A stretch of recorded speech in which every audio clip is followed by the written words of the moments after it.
In a world where danger lurks at every corner, Yogiri Takatu stands as an enigma. The story begins with a gripping scene, a disheveled panic room where Yogiri searches desperately for his sister, only to find her at gunpoint. The threat is abruptly ended as the captor mysteriously dies, showcasing Yogiri's deadly power. Fast forward to his high school years, Yogiri finds himself amidst chaos once more, this time on a school bus, inexplicably transported to a freaking isekai world. As students panic under the threat of a deadly wyvern, Yogiri's calm demeanor and lethal abilities quickly turn the tide. With the revelation of his power to instantly kill any damn target at will, Yogiri and his companion Tomochika Danura navigate a perilous new reality, where alliances are tested and survival depends on a dangerous edge. Amidst power struggles and imminent threats, Yogiri's unique abilities could be their ultimate salvation or hellish doom.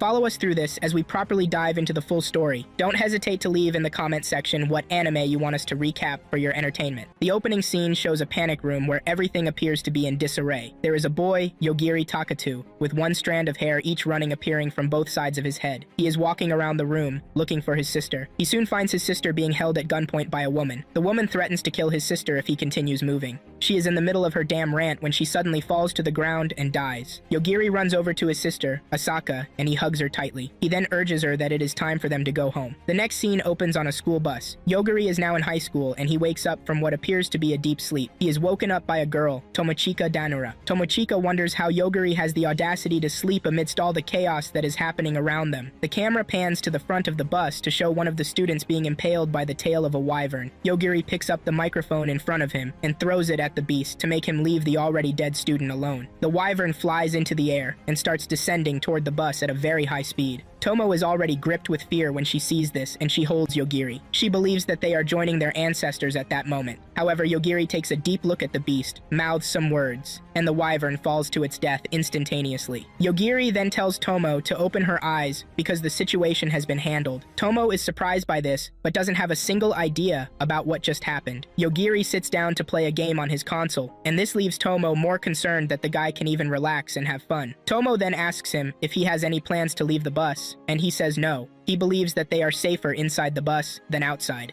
When Yogiri realizes that Tomo will not stop talking, he puts away the game and asks her to tell him what happened. Tomo recounts how they were on the bus heading to the destination of the field trip. They pass through a tunnel, and the bus suddenly appears in an isekai world. The bus comes to a full halt, and a woman enters. She introduces herself as Shion, and she is a sage. The teacher stands up to challenge the lady, but she eliminates him with one strike. She tells the students to focus their attention on her, and only her. Each desperately seeks love, I guess. She assures them that she has no intention of hurting them in whatever way. All while this is happening, Yogiri is busy sleeping. She further lets them know that her attack power is 530,000, and she also warns them not to annoy her because she can just change her mind and hurt them. She makes a joke, but no one laughs at it because it is not freaking funny, and the bus driver ends up being the scapegoat. Shion then tells them that the world needs more sages, and this is where they come in. She makes a gesture, and this activates something in the students. She lets them know that she has installed a system called Battle Song in all of them. She explains that there is a logo image that is supposed to be displayed right in front of them, and as she said, they can actually see a status screen. However, Tomochika is not glowing,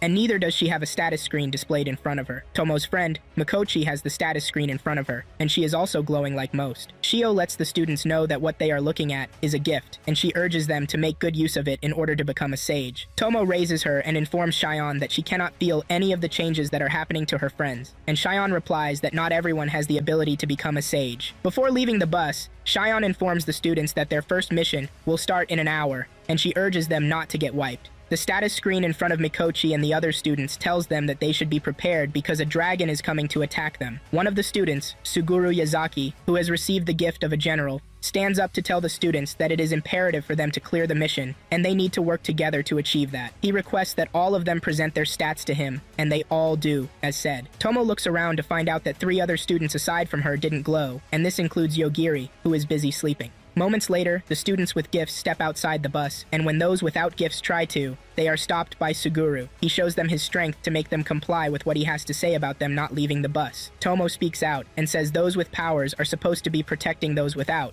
but Suguru claims that them staying inside the bus is a strategy. They wonder what sort of strategy this is, but they decide not to prove further. As Suguru is about to step out of the bus, he tells them that he expects them to be decoys to keep the dragon away while the rest of them make it to the city. Tomo protests that her friend will never betray her, but Suguru lets her know that Mikochi is one of the first piece of assholes to agree to the strategy he proposed. Suguru steps out and locks those who are powerless inside the bus. Moments later, the wyvern appears right above the bus. The beast wastes no time in attacking them, and this brings Yogiri up to speed about everything that happened. Even after what he just heard, Yogiri is only concerned about how he wants to charge his gaming device. However, he takes a look at the situation and says they should be safe since there is only one dragon coming to attack them. Yogiri and Tomo are the only survivors of the onslaught, and they step out of the bus to know what is next for them. They are surrounded by a hill, city, and forest. They are left with the choice of which location they should head to. Yogiri suggests that they skip the forest for obvious reasons. Just then, Tomo spots 3 students flying towards them. The trio are Higashida, Fukuhara, and Hanakawa. Yogiri asks if he should unalive them, but Tomo disagrees. Yogiri lets her know that the students deserve to die after leaving them inside the bus to die in the hands of the beast. The trio gets to where Tomo and Yogiri are standing, and they reveal their surprise that the two are still alive, while the dragon is already dead. The trio starts to talk rudely to Tomo, and they even go as far as to show their strength and the new powers they have just acquired. Higashida wants to do whatever he wants to Tomo, and he tells her to come close to him. It turns out that the guys all want something to do with Tomo. Yogiri realizes that the trio is not planning to be friendly with them, and he decides to put them in a position where they can be. He points his finger at Higashida and orders him to die. The other two laugh when he says this, but they are utterly shocked when Higashida drops down and dies. The two have not recovered from this when Yogiri tells Fukuhara to also die, and he does exactly that. The last surviving member of the trio is Hanakawa, and he starts to shit his pants. Yogiri decides to explain how his ability works for him and Tomo to hear. Hanakawa is stubborn, and he tries to heal his dead friends because he is a healer, but his powers refuse to work. This comes as a surprise to Tomo, and she finally understands what happened to the dragon. She asks why Yogiri didn't tell her. He says it would have been better if she witnessed it by herself. Hanakawa starts to criticize Yogiri for what he has done, but Yogiri reminds him that they were the first to attack him. He lets him know that the name of his ability is called Instant Death to any target. Once Yogiri thinks of killing someone, the said person immediately dies. Hanakawa still doesn't want to believe this, and Yogiri lets him know that he is more than ready to test it out on him, but Hanakawa quickly apologizes for doubting Yogiri. He starts walking toward Yogiri, but he is stopped. Yogiri knows that he is trying to harm, and he further explains the pros of his ability. Yogiri can actually detect when there is an intent to terminate him. Hanakawa falls to the ground and screams out because he believes Yogiri to be a freaking cheat code that cannot be defeated. Yogiri wonders why the trio were so full of themselves when they just received their gifts. Hanakawa then explains that this isn't their first time in the isekai world. The first time they came to this world, they were summoned by the magician of the kingdom of Iman to defeat the demon lord. Hanakawa wants to continue, but Yogiri quickly summarizes it for him, and brings out the fact that they can actually return to the real world. Hanakawa reveals that the first time they came and returned home, a few hours had passed. Hanakawa realizes that Yogiri still has the intention of terminating him, and he quickly bows down to beg for forgiveness. He wants Yogiri to spare his life, and he begs Tomo to intercede for him, but Tomo breaks his heart by telling the dumb fatso that she doesn't really care what happens to him. She has been saved by Yogiri, and this is what matters to her. To further convince Yogiri to spare his life, Hanakawa brings out a slave collar and says he is ready to become Tomo's slave. He puts on the collar and starts moving toward Tomo, but Tomo tells him to stop. She then orders him to become Yogiri's slave, and this ultimately makes Hanakawa's life more difficult. He was expecting to be under Tomo so that he could manipulate her, but he is about to go through hell under his new owner. The first order that Yogiri gave him was to head into the forest filled with monsters. Hanakawa has no way of refusing this order, and he starts moving there by himself. As he proceeds further, Yogiri stops him and orders him that he should not tell anyone about them. Before he finally sends him off, he demands that he drops anything of value that he has, and Hanakawa takes out everything without arguing. Everything he has is a lot, and this is because he has amassed a huge wealth. After his departure, Tomo asks Yogiri if he is not worried that she might betray him, and he says he is not. Yogiri has decided to protect Tomo, and this is what he will continue to do. Later on, Shion is informed by her assistant, Yuichi, about the status report of everything that has happened. He tells her about the prospective sages and the dead dragon. He lets her know that there were 4 fatalities, but this doesn't come as a surprise to Shion, who was already expecting it. However, the real surprise hits her when she finds out that 2 normal students died and the 2 others are S-rank sages. The sages die suddenly without warning, and Yuichi suspects that an instant magic ability is at work. Shion tells Yuichi to do whatever he sees fit about the situation, and Yuichi leaves after hearing this. Up next, Yogiri and Tomo make their way to the nearest town. They get there at dusk when the gates are about to be closed. The two waste no time rushing inside the town to avoid being locked outside by the guards. A guy approaches them with the intention of helping them, but he wants something in return. He claims that he has been ordered not to help the two. He wants Tomo to spend the night in his place if he is going to help them, but Tomo outrightly refuses the offer. She quickly drags Yogiri away with the fear that he can actually terminate the guy. Yogiri looks at Tomo and says he is not a maniac, but Tomo believes that he is exactly what is known as a maniac. Shortly afterward, they run into a beast person, Mireyu. She offers to do whatever they want, and she will even do this for free. When asked what exactly she wants in return, she reveals that she likes getting cozy with sage candidates. However, she claims that she will never lay her hands on a guy who has a girlfriend because she wants to continue expanding her network of friends. The duo ends up going shopping, and they buy the things that they need to get. Just then, they are surrounded by bandits who demand that the two surrender their possessions. It turns out that Mireyu is working with these bandits. The bandits say they have always been after sage candidates who have no abilities because they are easy to prey on. This infuriates Yogiri and he threatens to terminate them, but the bandits just laugh it off with the belief that he is joking. Tomo tries to warn the bandits that they have absolutely no chance against Yogiri, and that they should just back off when they can. When Yogiri realizes that the group is not ready to back off, he shows them an example of what he can do by telling those behind him to fall and die, which happens immediately when he says this. He faces one of them and tells him to half die, but he completely dies off. He tries another with his right ankle, but it ends up the same. He even tries with another's shoulder, but this continues to be the same. He tells Tomo that he is trying to know the extent of his power, and he is also trying to hold himself from terminating them. He orders someone's eyes to die off, and it does exactly this. Mireyu starts to cry when she sees everything happening around her. She starts begging Tomo to spare her because she has siblings waiting for her back at home. Yogiri then condemns her for choosing the wrong path. The leader of the bandits is gripped with fear, and he lets it out that Tomo and Yogiri were supposed to be easy pickings, but they have easily decimated his team. Yogiri tells the two to die, but it doesn't work immediately. The leader of the bandits believes that Yogiri has failed, and he quickly runs away. Tomo asks Yogiri if he is allowing them to leave, but he says no. Once the two have made it to a distance where they think they are safe,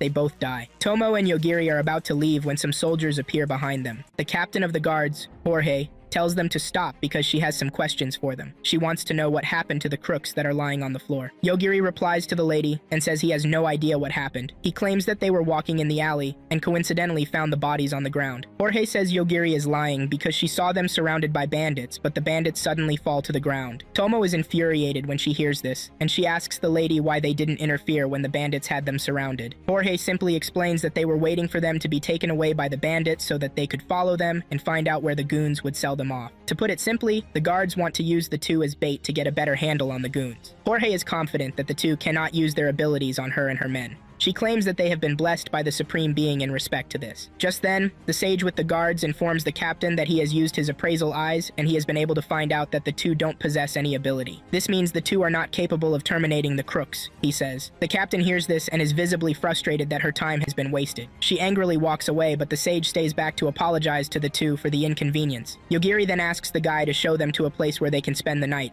and he obliges. They get to a hotel room, and Tomo is amazed by how beautiful the place is. She compares the hotel to a castle and starts to talk about how she has never been to a castle before. While Yogiri is busy filing for their rooms, he asks Tomo if they should share the same room or if they should take separate rooms. Tomo replies that she would have loved to share the same room with Yogiri, but she would prefer separate rooms on this occasion. Yogiri agrees to this and proceeds to get them two rooms that are next to each other. Tomo gets to her room, and she is very impressed with how big the room is and wonders if it is only for her. She jumps on the bed and starts to wonder if Yogiri really meant sharing a room with her. She would like to know if Yogiri is romantically interested in her, or if all he cares about is the soft bosoms that he once mentioned to her. Just then, she feels a breeze, and she raises her head up to see a ghost in front of her. She takes a closer look to find out that the ghost she is looking at is her big sister. She is surprised, and she asks her sister what she is doing in the isekai world. The lady screams at her, telling her not to confuse her with someone else. She introduces herself as Mokomoko Danura. She is the wife of the Danura school's founder's son. She claims that she is a patron of the school and is working towards the restoration of the school's dynasty. She further adds that she is Tomo's ancestor, who has come to protect her as her guardian angel. Tomo cuts in and asks what a guardian angel is. Moko replies that a guardian angel is a spirit that comes to provide aid whenever their ward is in danger. Tomo berates her for not showing up earlier when she was in danger. Moko says she didn't try to show herself because of Yogiri. She lets it out that Yogiri is bad news to her, and she might have easily been terminated if she revealed herself carelessly. Tomo hears this, and she is shocked to find out that Yogiri's power also works on spirits. Moko begs Tomo to explain her existence to the guy the next day, and she agrees to do this. When Tomo asks the lady how she plans to help him,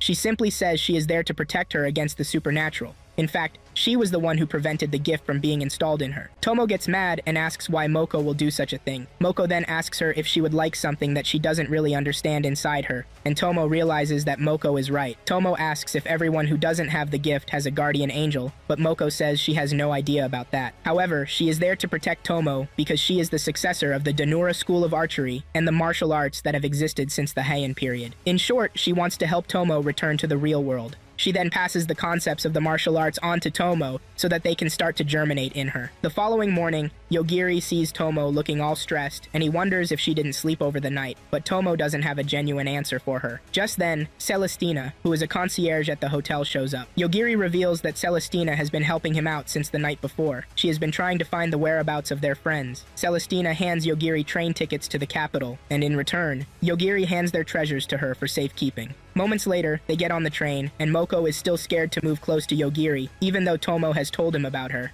Yogiri can now see Moko because Tomo has told him about her. Suddenly, an attack comes flying toward the train, but Yogiri manages to cover Tomo as the roof of the train is sent flying. Elsewhere, a powerful vampire, Line, is seen trying to heal the eyes of the guy who Yogiri killed. She has tried everything in her power to heal back the eyes, but nothing is working. She even turns him into a vampire, but this doesn't work either. Out of nowhere, they are attacked by a hero. Back at the train conductor tells the passengers that a sage is currently fighting an aggressor close to them, and this can explain the damage on the train. Yogiri would have immediately terminated the sage, but realizes that the attack was not aimed directly at him or Tomo. Tomo and Yogiri step out of the train to watch the battle between the aggressor and the sage. Tomo suggests that Yogiri refuses, and says there is no need for him to do that, because the sage doesn't intend to terminate him, or even hurt him. He has not finished saying this when the sage and the aggressor come close to them. The sage shoots an attack that comes very close to them. Back at Lane's territory, the hero Ein attacks her, but she heals instantly. She asks the guy why he would attack her when she is also a sage. "There are demon lords for you to attack,"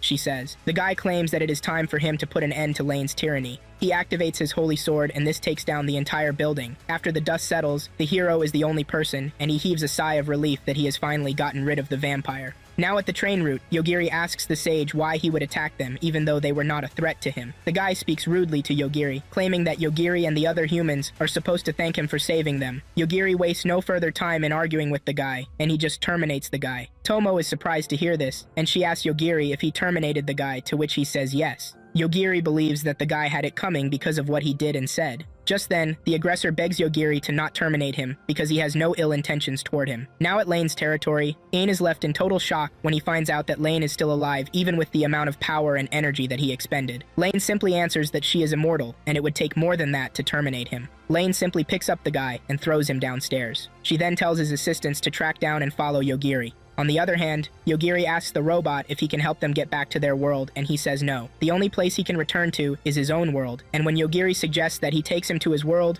he humbly refuses. He claims that Yogiri is very dangerous, and he would not like to bring someone like him into his world. He tells Yogiri that he needs the coordinates of his real world to return there, and Yogiri tells the guy that he just needs to tell them what they need to do after they have gotten all of that, and he agrees to this. Later on, Line's assistants find the sage who was terminated by Yogiri, and this leaves them in total surprise. The two then pass this information on to Lane and Sion. The two conclude that Yogiri is blessed with the instant death ability. After Sion has told Lane to deal with the darkness, she disappears. Lane calls on one of her personnel, Masayuki, and she tells him to head to Hanabusa with the immortal core. Elsewhere, Moko gives Tomo an item that she got from the robot, which is capable of changing its form. This item is futuristic, and even has the ability to turn into a weapon. Soon afterward, Yogiri and Tomo make it to the outskirts of the city of Hanabusa, and Tomo is excited as usual. The city looks like a Japanese city, and this makes it more fun for Tomo. She asks Yogiri if he has any intentions of honing his skills to make it more deadly, but Yogiri says there is no need for that. He says there is no point in doing this because he just terminates anyone who simply comes after them. Tomo looks behind her to see beasts and monsters that have died because they were trying to hurt them. She then points out that Yogiri might get tired and this might reduce the efficiency of his power, but Yogiri says it is quite the opposite. He reveals that he gets to use his power as many times as he wants to use it. Tomo has no words for this, and she subtly agrees that Yogiri's power is nothing but a cheat code. The two make their way into the city, and they find an exclusive hotel that Tomo has already fallen in love with from the outside. They enter the hotel only to run into one of their classmates, Yuki. He is one of the people who left them on the bus. Tomo is surprised to find him there, and she asks him why he is not training with the rest of their classmates. He simply replies that he doesn't want to associate himself with people who are not ready to move efficiently. One of the ladies with Yuki, Erika, wastes no time in getting defensive against Tomo. Yuki calms her down and lets her know that Tomo is nothing but her classmate. Yuki then tells Tomo and Yogiri that the ladies they are looking at are his bodyguards, whom he handpicked by himself. The girls then decide to introduce themselves from the 5th rank to the captain. The 5th rank is Erika, the 4th rank is Stephanie, the third rank is Chelsea, the second rank is Euphemia, and finally, the captain is Riza. Yuki then tells the girls to be silent and not be hostile towards Tomo and Yogiri. Yogiri gets closer to Tomo and speaks to her ear about being careful because they have no idea what sort of powers Yuki possesses. Tomo then tells Yogiri that Yuki has always been like that. He is a confident and cocky one, she says. Yuki leaves everyone shocked when he asks Tomo to be his mistress. He further adds that he will be willing to take Yogiri under him to serve as his servant. Tomo asks Yogiri if he has any intention of killing the guy, but he says no.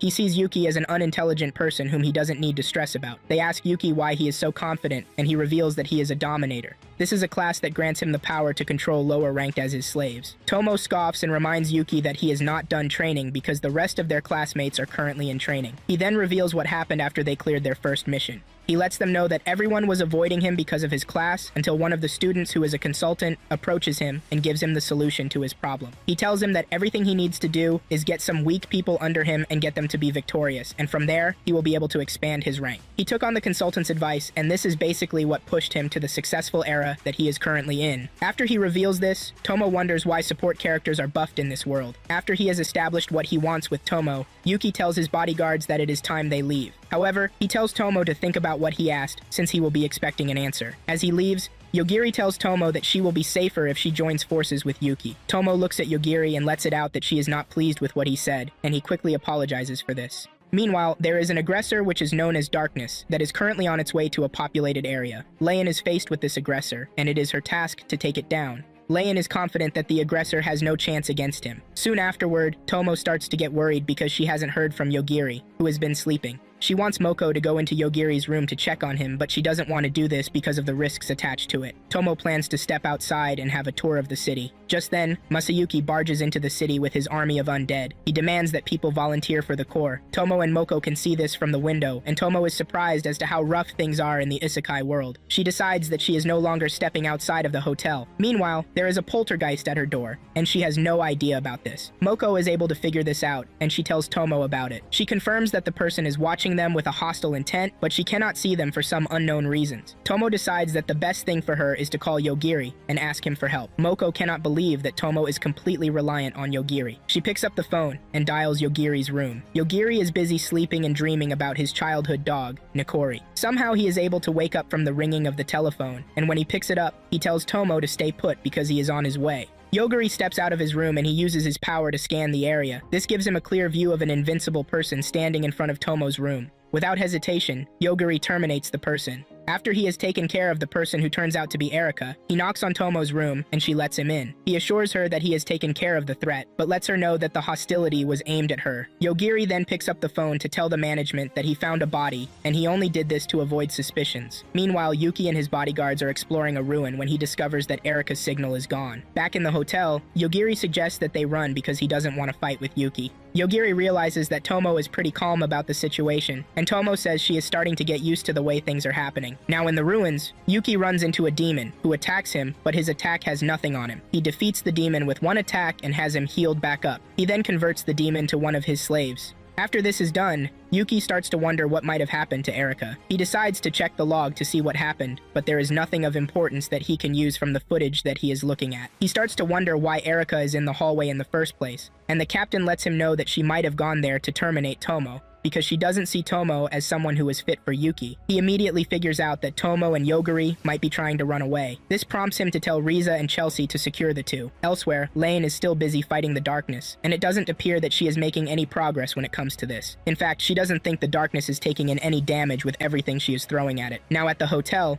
Tomo and Yogiri are preparing to leave when they are intercepted by Riza. She creates an ice wall around the two, but Yogiri easily breaks the icicles, and this leaves Riza in total shock. Tomo is also surprised to see this, and she believes that the icicles are not hard. She hits her hand against it, and realizes that it is quite stronger than she would have even imagined. Yogiri then reveals that he simply told the icicle to die, and it did. Riza tries creating another ice wall, but Yogiri destroys it again. Yogiri is not ready to take further chances, and he destroys Riza's wand to prevent her from creating another spell. He threatens to terminate her if she tries anything funny again. Riza simply complies with him and accepts to answer any question that he asks. He asks her if she can perform magic without a wand, and she says no. She is a wand magic user and can only do magic with her wand. Yogiri asks her if she has any other wands, and she says no. However, she has one more wand hidden in her bosom and he surrenders this to Yogiri. Yogiri asks her if she was the only one sent by Yuki to terminate Tomo, and she says no. Suddenly, something appears behind Tomochika and tries to get her, but she somehow blocks the attack and throws her assailant to the ground. Moko is happy to see this, and she exclaims that Tomo is starting to get used to the gift of the Danura. They take a better look at the assailant to find out that it is just a doll. In fact, they are surrounded by dolls. Riza tries to make a move, and Yogiri terminates her without hesitation.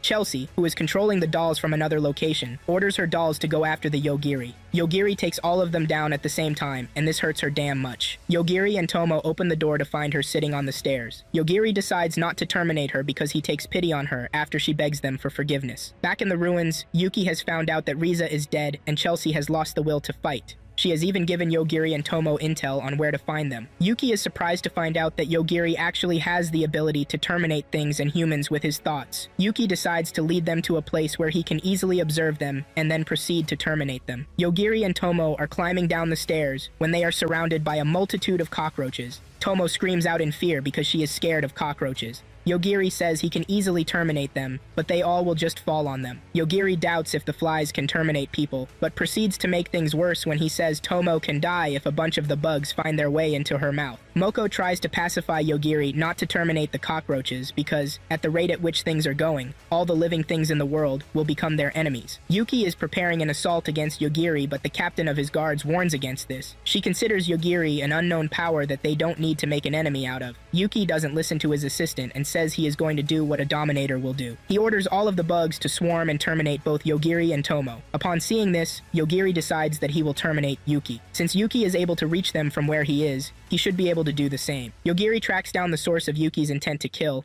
and he uses that to terminate him. The bugs are free of Yuki's influence, but they are still swarming the area. Tomo wants Yogiri to terminate the bugs, but Yogiri tells her that it would be bad for them to terminate something, because they find it unpleasant. Now in the ruins, one of Yuki's bodyguards tries to heal, but nothing is working. The captain reminds her that she is free of Yuki's control, and she suggests that she leave just like she is about to do. The captain makes her way out of the ruins only to run into Lane, who is busy fighting the darkness. Lane realizes that she can use the lady to her advantage, and she proceeds to turn her into a vampire. Back in the city, Tomo and Yogiri are planning to continue their journey to the capital when they find out that the city is overrun by zombies. Tomo screams out in pain because she was expecting a world of fantasy, but instead, she has gotten a world full of zombies. After turning the former captain of Yuki's guards, Euphemia, into a vampire, Lane reveals her intention to know whether the darkness can terminate her or not. She has been able to ascertain that the darkness is powerful, but wants to know if it possesses the ability to end her. Back in the city, Tomo starts to wonder why the city is filled with zombies and what they can do about it. Yogiri can see that the zombies are actually slow, which actually makes it easier for them to escape if they want to. Tomo suggests that they help the people of the city, but Yogiri doesn't think there is anything that they can do at the moment to save the city. Elsewhere,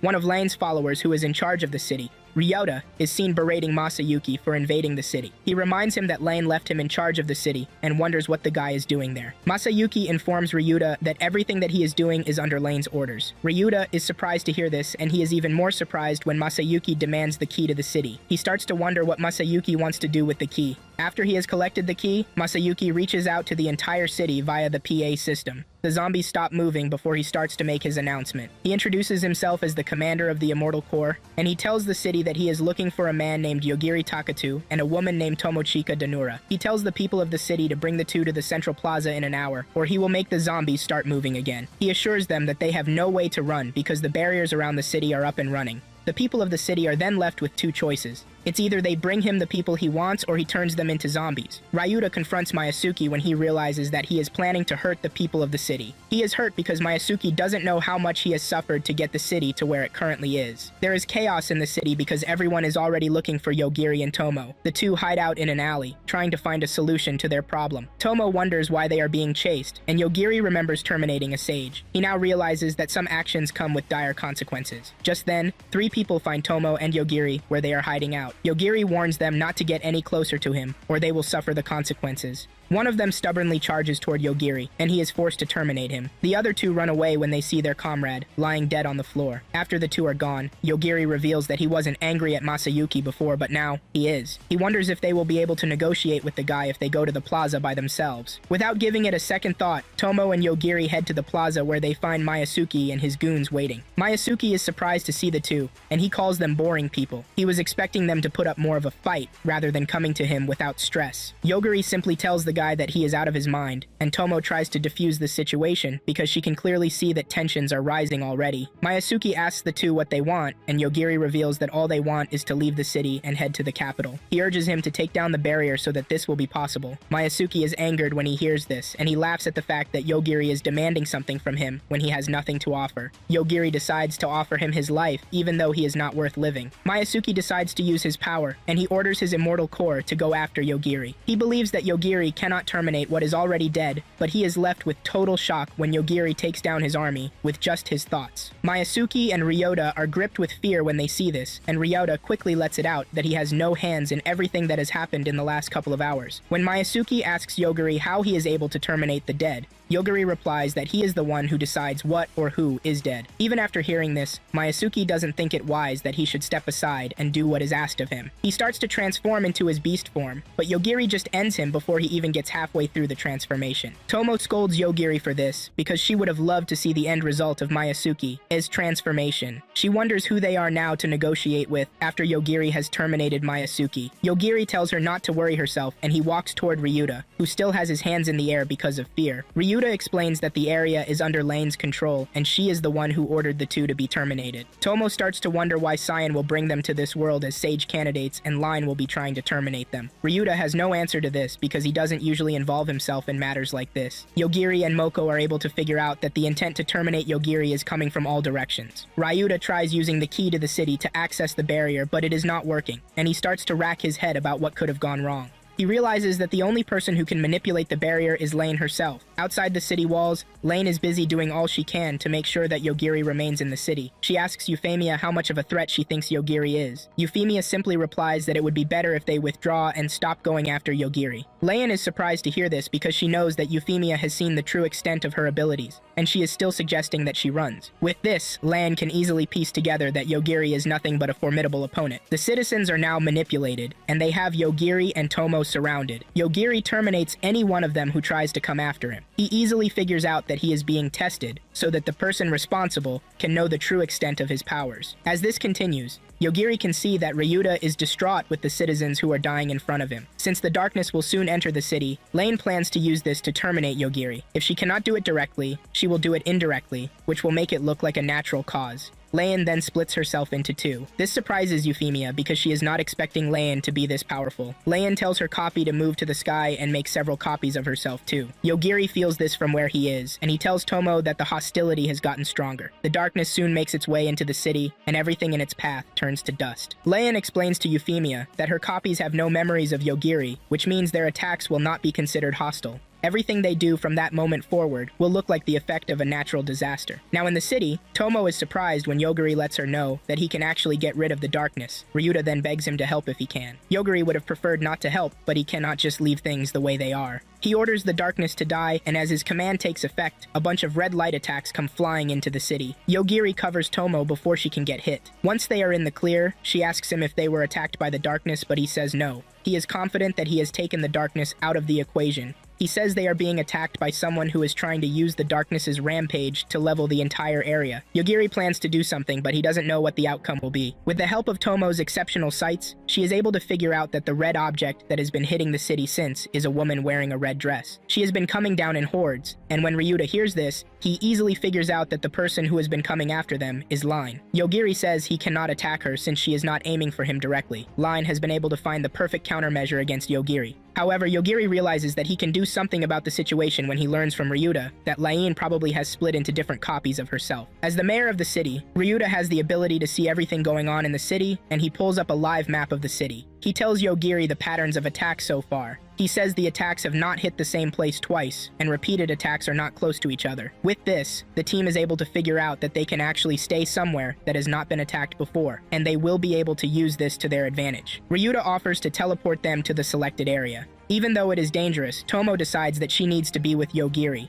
Moko will also be with them because she has something up her sleeve that can help out. Moments later, Ryuta gets the two to where they need to wait for the attack. Just as one of the lane projectiles comes toward them, Yogiri runs toward them and tells them to die. At the same time, Moko reveals her trump card and puts the two in a shielded enclosure before the attack hits the ground so that they can be safe. Once they are safe, the enclosure comes off, and Moko reveals that the item is what she got from the aggressor that they talked to earlier in the story. This is the item she gave to Tomo that she claims is very flexible and can be worn under clothes. Moko calls it the Furumaru, which she says is the short name for flexible material. Just then, the other copies of Leian's self start to fall to the ground and they all die. Leian sees this and starts to wonder how possible it is for an immortal vampire to die. She tells Euphemia that all of her copies are dead, and this is because they were all created by the same person. She decides that the next copies she will make will have different settings to make them differ from each other. Just then, Lane feels that something is wrong with her, and before she can figure out what it is, she falls to the ground and dies. Yogiri, Moko, and Tomo realize that the attacks have died down, and this presents the best opportunity for them to leave the area. Later on, a girl wakes up from a coffin, and she easily figures out that she is a vampire. She is holding a stone, and this stone displays the image of Lane. The footage explains to her that as long as she is watching the footage, it means she is dead, but her scheme was a success. She further explains that the little girl is her. The girl is a copy that has been made from her, but she is also a separate person with none of her old memories. She did this to avoid Yogiri's attacks on her. On the other hand, Ryuta thanks Yogiri and his friends for their help. He sets them up with an armored vehicle to take them away from the city. Tomo is tasked with driving the vehicle, and Moko assures her that she will be able to drive it because of the Danura driving school technique that has been installed in her. Tomo steps on the gas and she gets them out of there. Elsewhere, Ryuka Ninomiya is one of Tomo and Yogiri's classmates, and her class is Samurai. After she is done with training for the day, she enters her tent to find another student, Carol S. Lane, waiting for her. Carol's class is Ninja, and she uses the art of ninjutsu for her covert operations. Ryuka finds Carol holding her smartphone, and she confesses that she needs the monitoring tool on it. It turns out that both students are working for different organizations that are monitoring Yogiri and everything he does. Just then, Ryuka gets a warning from her phone that the Alpha Omega first door is opening. Up next, Tomo is driving through rough terrain, and they are barely escaping death every minute because of the topography of the land.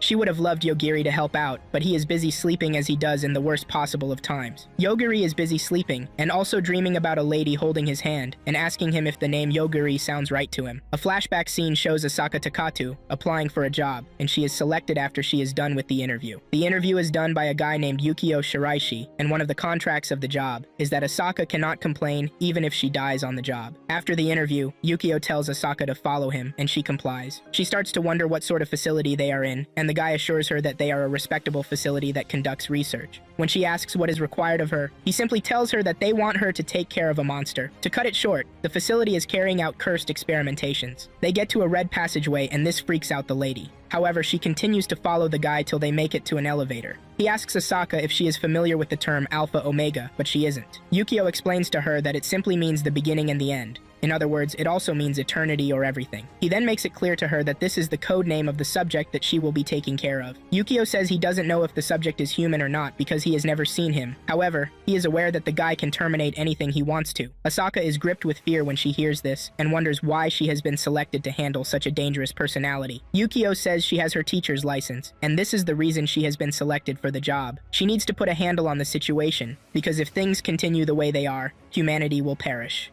However, the organization believes that they can avoid this by giving the guy a good education. They get to a vault door, and Yukio gives Asaka a note that contains everything that she needs to know concerning the job. He doesn't have clearance to go beyond that point, which means Asaka will have to go on ahead by herself. Asake slowly opens the vault door and heads inside the subject's domain. The area is built using the settings of the outside world. She makes her way inside the house, and when she opens the door, she sees a boy staring at her. The boy is all alone, and Asaka starts to wonder what he is doing there all by himself. She grabs the boy and throws him outside of the house. She says the boy should be outside and playing, not holed up inside the room. She is in the middle of this rant when the boy points toward her and tells a shadow beside her to die. It turns out that a monster hid inside Asaka's shadows and followed her into the basement in an attempt to terminate the boy. The boy reveals that this has occurred several times. The boy then tells the lady that he doesn't mind playing as things stand, but it is evening already, and he would prefer to just do that tomorrow. Asaka realizes her mistake and she apologizes. She stretches her hand forward to the boy and pulls him up, while also introducing herself to him. When she asks him what he is called, he simply says he is known as Alpha Alpha Omega. Asaka doesn't want this because she knows that it is a code name, and she asks for his real name. The boy then says he was called Lord Okakushi before he came to the facility. The conversation comes to a halt when the boy says he is hungry, and Asaka decides to make something for them. They enter the house and she prepares a bowl of noodles while the boy is busy washing in the bathroom. After he is done, the two sit down to enjoy the bowl of noodles that is in front of them. The boy compliments the food and says it is delicious. Asaka then decides to set things straight by picking out a name for the boy. She gets closer to the boy, looks into his eyes, and sees the face of a dog. She then decides to name him Yogiri. The boy immediately takes Asaka's last name for himself, and he calls himself Yogiri Takatu. Asaka is surprised by this, but she doesn't mind. She immediately accepts Yogiri as part of her family, and she shakes his hands to seal the deal. Now in the present day, Yogiri wakes up from the nice dream he has been having. Tomo screams at him and tells him that they have hit a dead end on the mountain while he is busy sleeping. Yogiri simply says he used a big chunk of his ability when they were in Hanabusa, and this is the reason he is exhausted. He rubs his eyes to prevent himself from going back to sleep. He then asks Tomo why they are even heading to the capital when their main goal is to return to their world. Tomo is surprised that Yogiri is just asking such a question. Yogiri then comes to the realization that he wants to get in contact with Shion in order to do that. In addition, the rest of their classmates are also headed that way. Tomo concludes that they need to turn back and find another route. She puts the vehicle in reverse, but the vehicle comes to a stop when it hits something behind them. They step outside of the vehicle to find out that they are being blocked by a dragon. The dragon becomes aggressive and comes at them, but Yogiri easily ends him. They are about to heave a sigh of relief when Tomo looks to the distance to find a horde of dragons with hostile intent coming toward them. Tomo doesn't seem bothered, and he simply tells all of them to die. After they are dead, Yogiri realizes that they are in dragon's territory, and they might actually be at fault for entering their domain without permission. Suddenly, a giant and scary golden dragon emerges from beneath the cliff. Tomo believes that they are done for because of how the dragon looks. However, Yogiri is holding back from terminating the beast because he doesn't feel any form of hostility from it. The dragon then tells Yogiri that he passed and it starts to fly away. Yogiri tells the dragon to stop since they can understand each other. The dragon doesn't want to stop and Yogiri threatens to terminate it just like its comrades, and it immediately comes to a full stop. The dragon returns to them and it transforms into a small girl. Yogiri asks the dragon why she attacked them, and she says she was testing them to see if they are qualified to see the Swordmaster. Yogiri doesn't know what a Swordmaster, and the dragon is thrown in total shock. She believes that the two were there to see the Swordmaster, but in reality, they were just trying to get to the capital. The dragon tells them that the Swordmaster is staying in the area, and he will be more than happy to bestow upon them the gift. Yogiri hears this and says he is not interested, but the dragon laments and says she has promised the Swordmaster that she will bring some qualified candidates to him. Yogiri decides to check out the Swordmaster when he hears that he is a person who rivals the sage. He realizes that the Swordmaster can actually have some information on how to get back to the real world. The dragon also promises to take them all the way to the capital if they decide to meet the Swordmaster. She finally introduces herself as Attila and reveals that it is a pleasure to meet them. They get into the vehicle and they drive through to the forest until they reach a spot where some guys are gathered. Attila tells them that everyone they are looking at is a swordsman who is aiming to become the next Swordmaster.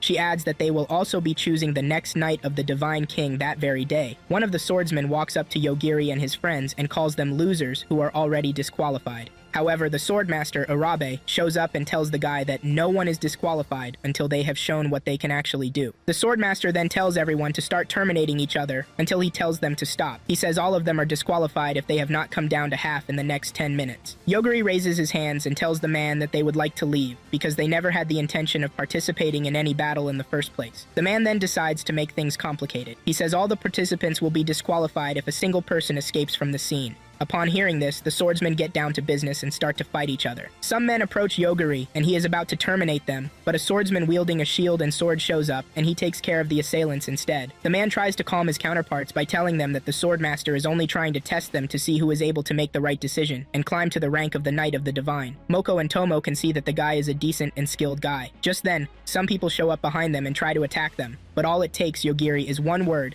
and they are down to the ground. One of the swordsmen, who is on the verge of death, begs Tomo to pick the shining stone in front of him and drop it in his hand, which Tomo fearfully does. Immediately after she does this, he is healed and regains the lost part of his body. Urabe realizes that there are few people left, and he tells them to follow him because they are changing locations. Yogiri doesn't want to comply, but Attila begs him because she is planning to become his servant once he becomes the Knight of Divine. Tomo convinces Yogiri and says they should do as suggested because they haven't gathered any info so far. Yogiri agrees and the survivors start following the man. The knight who saved Yogiri and his friends introduces himself as Rick. and the other who was saved with the stone is called Linnell. Yogiri then asks Rick what the Knight of the Divine does. Rick reveals that the Knight is the one who handles the divine beings who have been sealed away, better yet known as demons. He explains that 1,000 years ago, a dark divine being was sealed away by the Divine King. Even though he is sealed away, he remains a threat, Rick says. Tomo then asks Linnell what sort of stone he held in his hands earlier that saved him. Linnell reveals that the stone is called the Apology Stone.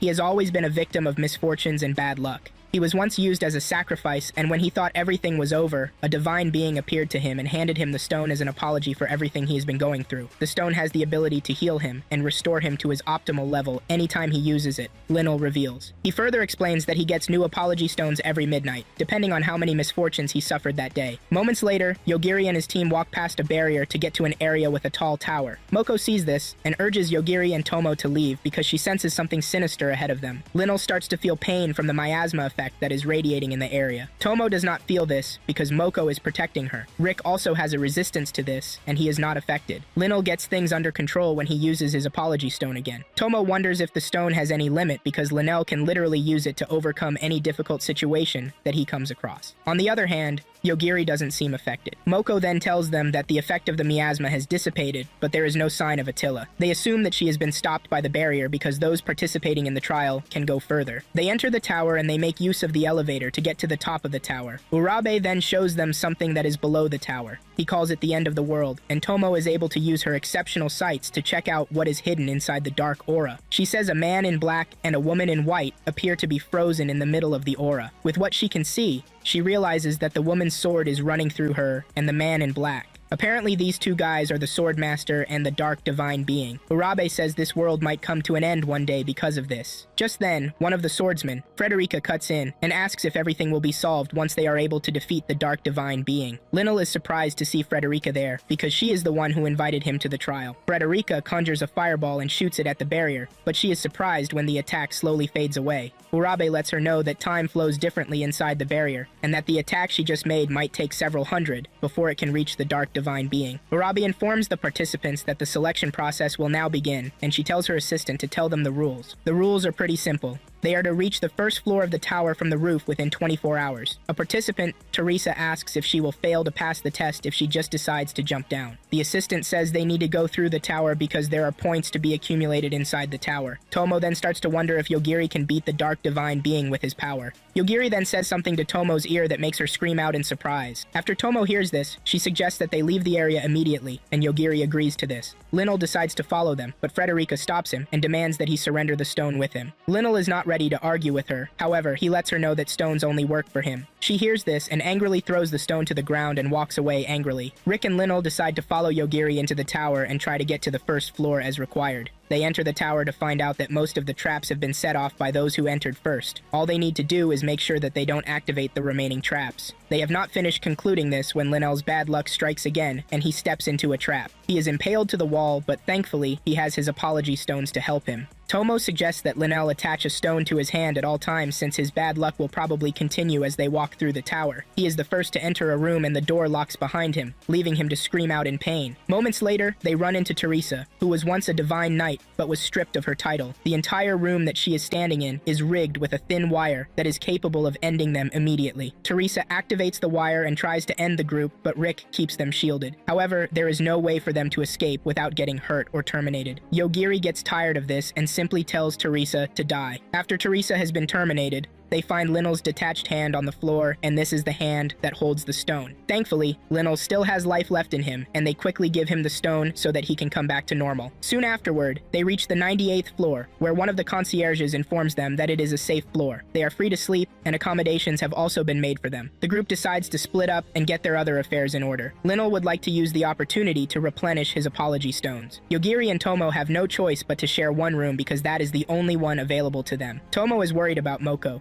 but she assures them that she will hide in the walls and get out of their hair. Yogiri doesn't even concern himself with this as he takes off his clothes, changes into pajamas, and sleeps off. On the other hand, Linnell waits till midnight to try and see if he can use 100 stones to get a guaranteed ultra rare in the gacha luck game that he usually plays. He immediately signs and is expecting something nice, but he is shocked when he sees the divine being who sent him to this world standing in his presence. The lady tells him that he has updated his spawn point and that no matter how many times he dies, he will always end up in that room. Linnell screams leaves because he believes that the divine being's decision just made things even worse for him. The divine being disappears before she hears any more complaints from the guy. Meanwhile, Urabe is informed about the status of the tower and the seal around the barrier. He is informed that they need to gather more strength from half-demons to help the tower. Elsewhere, a sage assassin, Aoi Hayanos, is seen preparing to terminate a sage candidate, Rikuto Saito. Saito left after he was given his gift and decided to live a peaceful life in the forest. Saito tries to attack Aoi, but soon realizes that he has absolutely no chance against the lady. She has the power to easily nullify all attacks thrown at her. The guy decides to use his sword since the lady will not be able to interfere with that. However, Aoi is able to evade Saito's attack and she gets behind him, delivering a cut to his neck and ending him.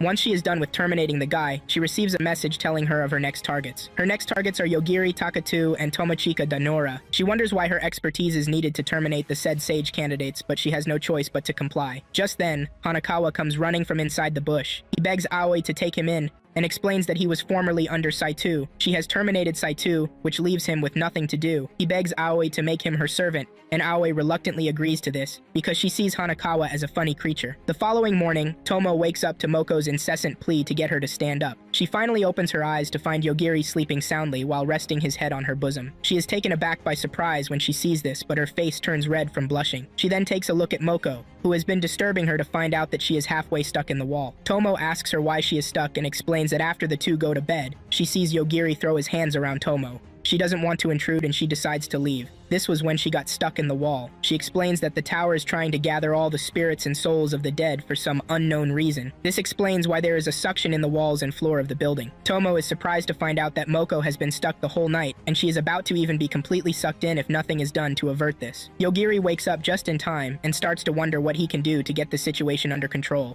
He thinks of killing the suction mechanism, but as he does this, Moko continues to go deeper into the wall. Tomo is already saying her goodbyes to Moko, but Yogiri gets into action, and he is able to terminate the suction mechanism, which ultimately frees Moko. Moko starts to wonder why the tower needs to gather the souls of the dead. Yogiri knows that there is something else at stake, and he tells Tomo to steal her resolve because he will not hesitate to terminate anyone who gets in their way from that moment forward. Tomo then assures him that she is backing him in whatever he does, because she has come to the conclusion that she is also the one responsible for everything and anything that Yogiri does. Anytime he terminates someone, she takes the termination as if she is the one who did it. This means a lot to Yogiri, and he quickly turns away when his face becomes red. Elsewhere, Aoi and Hanakawa continue their journey of tracking down Yogiri and his counterpart. Hanakawa keeps trying to dissuade Aoi from going after Yogiri because he knows that the guy is nothing but bad news. However, Aoi continues to ignore everything that Hanakawa is telling him. They get to the mountain where the dragons live, and they are attacked by the golden dragon. With one word, she takes away the dragon's ability to fly. Attila manages to come back up, but she is suddenly attacked by the aggressor, Hedgehog, and she loses her head in the process. Aoi hides behind Hanakawa to conceal herself from the sights of the aggressor. As the aggressor leaves, a quick image shows the tower, and Aoi is able to see this. She then decides that the tower will be her next destination. Hanakawa doesn't want to do this, but Aoi reminds him that he is needed to find Yogiri. She grabs Hanakawa and drags him along. Up next, Yogiri and Tomo continue their journey through the tower, and they have been able to make progress so far, and this is all thanks to Yogiri's ability. He outrightly terminates anything and everything that is against them.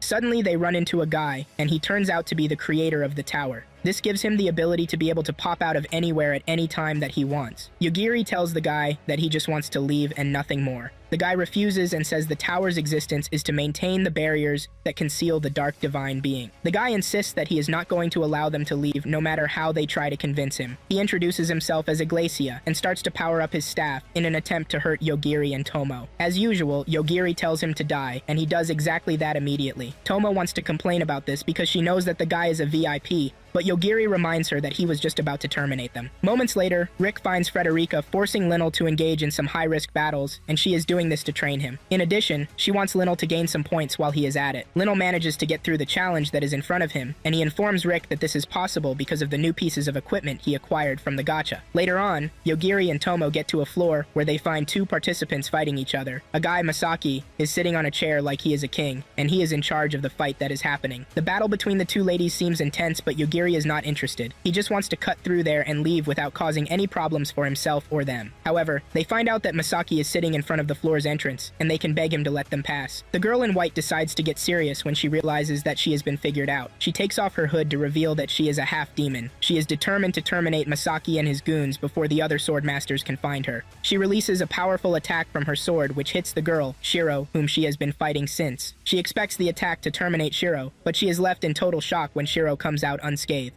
In fact, she appears to be more powerful than before. Shiro gets rid of her sword and comes after the lady with her bare hands. Apparently, Shiro can move faster and better without her sword. Yogiri realizes that the battle between the two is not ending anytime soon. He calls out to Masaki and asks him if he can let them through. Yogiri assures Masaki that they are not going to interfere in the fight. They just want to get through and go their own way. Masaki refuses the offer and demands that Yogiri and Tomo join the fight so that they can earn points. Yogiri lets him know that he and Tomo already have the needed points, and there is no need for them to fight again. Masaki is not ready to hear this, and he insists that they fight. He is enjoying the trial like it's a game, and he doesn't want it to end just like that. Yogiri asks the half-demon girl about her opinion, and she reveals that she doesn't really care what happens because she is done gathering points. Upon hearing this, Masaki suggests that they have a 3 versus 3 fight. Masaki's fighters are Shiro, Geralda, and Ama. Tomo, Yogiri, and the half-demon girl will be going against these 3. Masaki is confident that his pupils will win the battle because they are versatile in different areas. Masaki makes Yogiri mad when he talks about terminating Yogiri and leaving Tomo alive for his personal take. Yogiri hears this, and he immediately kills the trio, leaving Masaki alive. This is the deal that they made, and Yogiri asks if he can now pass, but Masaki wants to change things up. Yogiri realizes that he is about to go back on his word, and he ends him. The half-demon girl sees this, and she begs Yogiri to wait and listen to what she has to say. She bows to Yogiri and Tomo, begging for their help. Tomo convinces Yogiri that it will be good if they hear what she has to say. She introduces herself as Theodosia, and she is at the tower to find her missing sister. She is at the tower because she hears that some of her kin are trapped at the tower. Basically, what she wants from them is the help to find her sister. However, she is worried that the Swordmaster will not take helping her that lightly. Yogiri says he has already messed some things up, and it doesn't seem like the Swordmaster will have his back again. When she is asked if she has any idea where her people might be, Theodosia replies that she is feeling their presence from the underground, and this will be their best bet. Just then, Linnell, Rick, and Frederica join them there. Everyone who is still alive soon gathers, and they number up to 17 who are alive. Urabe is about to proclaim all of them as divine knights when the concierges appear to tell him that there is an emergency. They tell him that the barrier is failing and there is the possibility that the dark divine being will escape anytime soon. Suddenly, one of the servants of the Dark Lord shows up and he attacks the tower, causing the first layer of the barrier to break. Urabe tells the divine knights to be prepared to take down the guy who just arrived. Yogiri tells Tomo and Theodosia that he would rather avoid the fight because taking down the guy will attract Urabe's attention. He doesn't want this and he believes that they can be using this opportunity to search for Theodosia's sister. The Agent of Darkness asks Urabe how he can break the barrier and he promises not to terminate him, but Urabe refuses to cooperate. The guy gets angry and starts to take down the knights one by one. Frederica decides to step in and she creates a big fireball. She directs the attack toward the guy, but he easily takes on the attack like it's nothing. Just then, another entity appears behind the guy whom they are still trying to defeat. The new guy decides to introduce himself and his comrade to the knights. His own name is Lute, while his comrade's name is Orgain. Frederica tries to attack them again, but Lute just blocks her attack, and he turns both her hand and wand into a snack that he can eat. Rick decides to step in and he goes after Lute. Lute admits that Rick is stronger than Frederica, and he might have a chance against him, forcing Lute to evade his attacks. Just then, Linnell gets another chance at the gacha, and he takes this chance. He is shocked when his chance summons the divine being who gave him the apology stones. Her name is Vahanato, and Linnell is glad that she has come to help them out. He boastfully tells his friends that he has summoned a divine being to help them. He is left in total shock when Vahanato walks toward Orgain and Lute, and Orgain bow to her in respect. Lute also hugs her and says, "It's been long since they last saw each other." Linnell doesn't have a single idea about what is happening and he asks Vahanato to clarify. She shocked Linnell when she told him that his unluckiest moment was when they ran into each other.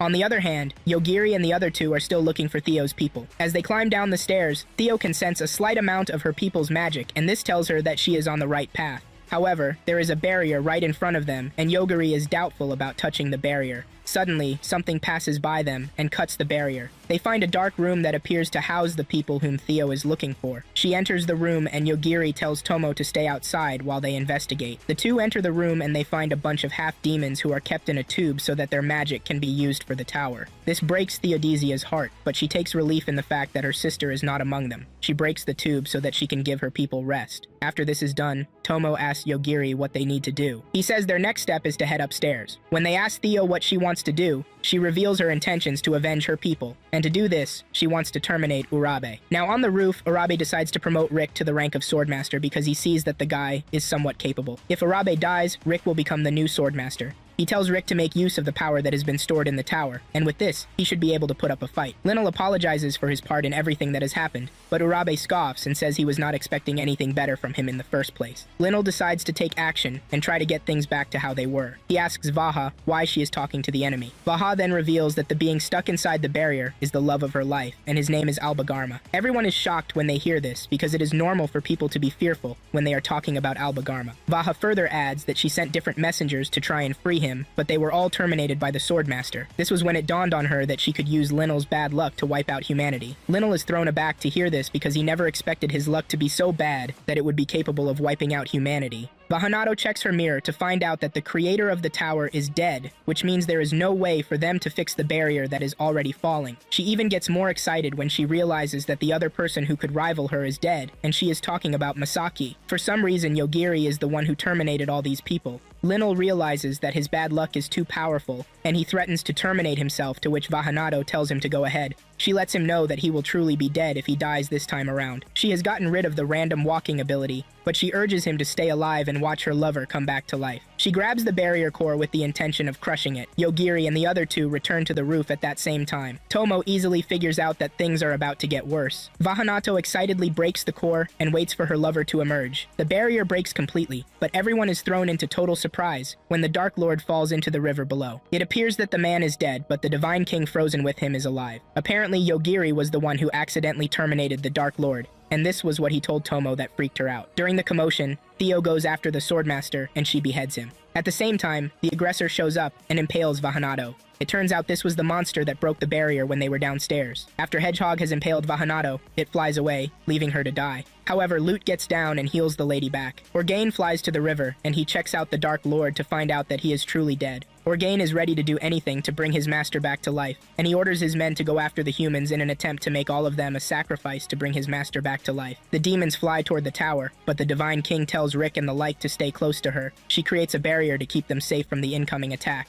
Yogiri also tells Theo and Tomo to stay close to him. Once he realizes that the two are safe, he terminates Orgain and the other demons with just his thoughts. Vahanato has gone crazy from everything that happened, and she is causing a ruckus. Yogiri says he is not feeling any hostility from her, and this is the reason he is hesitant to kill. While this is going on, Aoi and Hakanawa arrive at the tower. Aoi confidently walks toward the danger with the assurance that she is a main character, and she has plot armor to support her. She gets to the roof, and she asks Rick if he has any idea where Yogiri is. Rick assumes that Aoi is one of Yogiri's acquaintances, and he tells her that this is not the best time for this. Aoi knows that this is not the best time because she can clearly see the chaos that is happening. She uses her appraisal eyes as usual, and she scans Rick and his sword. She provides a solution to the problem at hand, and lets him know pushing his sword into Vaha will terminate her. His sword is the holy sword after all, and Rick is surprised that the lady knows the type of sword that he is wielding. Rick uses the cover that the Divine Knight created to get closer to Vahanato, and he pushes the sword into her. Vahanato loses all of her ability to function, and she immediately falls to the ground. After the dust settles, Aoi continues with her search for Yogiri, and she orders Hakanawa to produce him.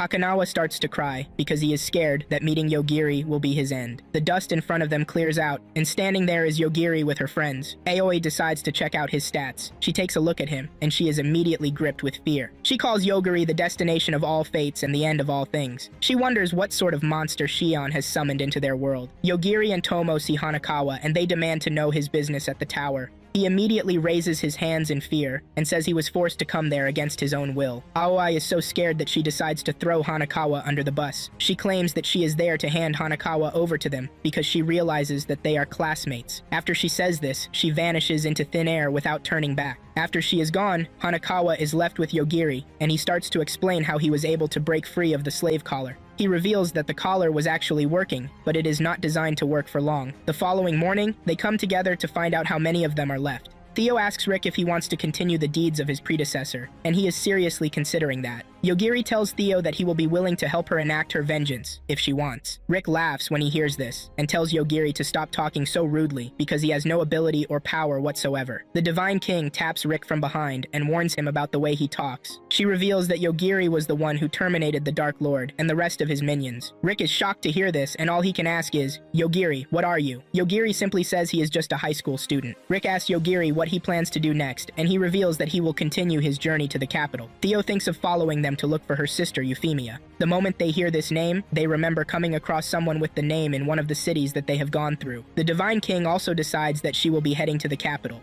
In short, every one of them plans to go to the capital except Theo, who will be going back to search for her sister. Yogiri tells them that he will be traveling with Tomo alone. When it is time for them to separate, Rick gives Yogiri that he can use to negotiate his way out of trouble when he gets to the capital. Yogiri and Tomo are also given a map to help guide them. With this, everyone separates and they go their separate ways. Hanakawa is left all alone, and while he is complaining about this, Lute shows up. He looks at Hanakawa and demands an explanation of what has happened so far. Elsewhere, Shion decides to summon someone who knows Yogiri from Japan. This is all in an attempt to know and understand what Yogiri is. The man turns out to be one of the scientists who worked on Yogiri. He is excited to be in the isekai world, but he suddenly dies before he has the chance to tell them anything about Yogiri. In the next scene, one of the students who died on the bus, Ayaka Shinozaki, is awoken by an I-unit system, and she is informed that she is now an android. She is told to process the information in front of her quickly and make a decision. Ayaza learns that she now has the highest authority, but there are detections that she suffered fatal injuries. She is to decide if she wants to continue as an android or not. Ayaza is not ready to go back to being dead, and she chooses to be an android. To continue living, she needs a huge amount of material for sustenance, and she needs it fast. She steps outside the bus and she finds the dragon's carcass there. The system informs her that she can make use of this because the carcass mass is much. Ayaza is irritated, but she has no choice but to gulp down on the dead meat. A flashback scene shows Asaka having trouble making rice while she is taking care of Yogiri. She complained about the house not having a rice cooker, and she ended up cooking burnt rice and fish for them to eat. Yogiri wants to complain about the food being bad, but Asaka stops him. She forces him to compliment the food, and this he does. Yogiri has no choice but to consume the not-so-delicious food like that, and he even thanks Asaka for the meal. After this, Asaka looks at the next thing on the menu, which she is supposed to do, and this is providing minimum education for Yogiri. She gets frustrated when she sees this because she has no idea how she is to do that. She finally calms down, and she starts to teach Yogiri how to read and write. She is in the middle of this when a girl enters the room, and when Asaka approaches her, she turns out to be a robot. She has come to deliver goods to the house, and Asaka uses the opportunity to tell the robot to bring books that will be useful for her in teaching the boy what he needs to know. She also adds a rice cooker, gaming console, TV, and the like for the things that she would love to have in the house. Asaka and Yogiri step outside of the house, and Asaka finds it hard to believe that they are actually underground. At the end of the month, Asaka tenders her monthly reports to Yukio, who is surprised that Asaka was able to last a whole month without running away